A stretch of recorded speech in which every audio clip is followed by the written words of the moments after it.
Barbie Fortesa ay naming luck and magic si David sa buhay niya. Naging napaka-vocal nga ni Barbie Fortesa at David Licaco sa kung anong totoong estado ng kanilang relasyon sa isa't isa.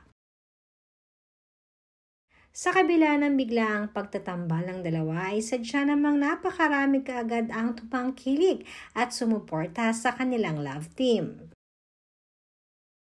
Maging si David ay sinasabing unexpected hindi umano ang kanilang pagkikilik bilang mag-love team. Ayon naman kay Barbie ay luck and magic ang sikreto nila ni David. Dahil hindi niya ito nasabing timing dahil noong una di umano na nag-uumpisa pa lamang sila ay hindi niya nga bet maka-work si David dahil madalas itong late. Subalit as time goes by ay isa-isa nga itong in-adjust ni David para kay Barbie. At pagkatapos niyan ay bigla namang nag-click ang kanilang love team.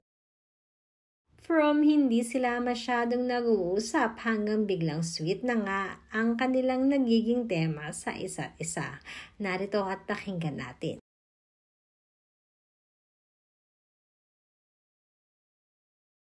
My last conversation with David, sabi ko, alam mo David, napaka-blessed niyo ni Barbie because wala kayong itinatago sa inyong mga fans.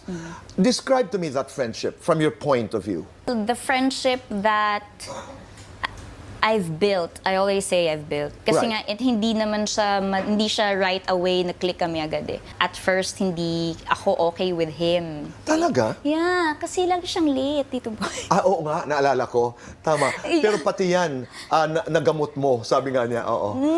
From time to time.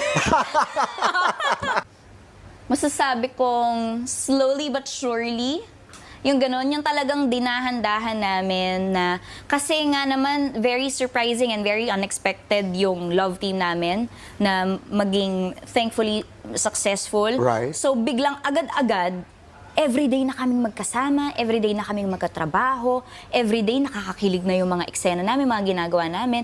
So for two people na hindi naman close, romantic.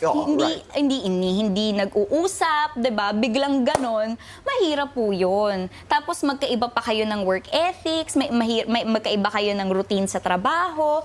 So mahirap siya talaga kasi magkaiba po kami ni David. You know, kidding aside, feeling ko timing has nothing to do with the success of our love team kasi nga unexpected po siya. Siguro luck. There you go. Okay. Mas luck po na we were that's why it's a blessing. It is, yeah. Yes. Ako ay equate kasi luck with blessing. Yes. Kaya huwag mong pabayaan, huwag mong sayangin. Yes. Ang swerte lang talaga naming dalawa to have been part of a very important series na napalaki ng impact. Tapos doon nag-pick up yung love team namin. That's magic. Yeah. But congratulations really on the tandem. Congratulations on the friendships. Kaya naniniwala ako na blessing dahil hindi ito lagi nangyayari. Ay, opo. Hindi talaga. Kasi yung iba nga po talagang ilang beses pang workshops para makabuo ng chemistry, hindi po ba? The chemistry workshops, yes. You'll meet 3 kinds of love in your life. Parang the first one, parang you'll feel all the butterflies in your stomach, ganyan yung first love. And then yung second love will teach you all the lessons you need to learn in love. And then the third one is the love na magpaparamdam sa'yo how love should feel like. Love advice ko for David.